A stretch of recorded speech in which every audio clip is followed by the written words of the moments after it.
हम आज अच्छा बताओ। बुश में गिर गए। पापा बुश में दे रही है। वो जोश में ना वो गिर गई है। अच्छा बताएं हम कहाँ आए हैं? हम ब्लूबेरी पिकिंग वाले फॉरेस्ट में हैं। आपकी आवाज़ आ रही है? ये देखें, ये ब्लूबेरीज जिसको फिनिश में मुस्तिका कहते हैं, ये देखें। ठीक है, ये हम पिकिंग कर रहे हैं। तो आज की जो स्टोरी नाइट है बेसिकली वो प्रैक्टिकल स्टोरी नाइट है।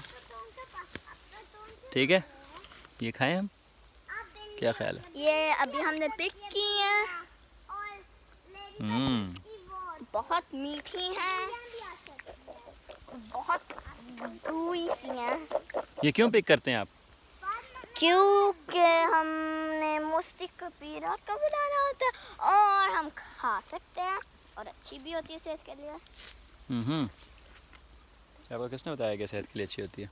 मैंने खुद ही बता दिया अपने आप को।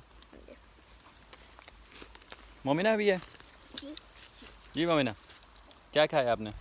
तस्वीरें ऐसी पर वो स्टोरेज वाला वो थैलियों फिर नंबर और छुपे वो तरह हम थैले वो देख रही हूँ ब्लूबेरीज नहीं बढ़िया, तो इसलिए मैं देख रही तो हूँ। आप स्टोरी कब सुनाएंगे बाबा जी? आज की स्टोरी की छुट्टी है बेटा, आज हम फिजिकल एक्टिविटी कर रहे हैं ना। ओह आज तो हम खुद ही we are part of story. तो हमारी अपनी स्टोरी है। नाइस। ओके, अल्लाह हाफिज़। अल्लाह हाफिज़। अल्लाह हाफिज़।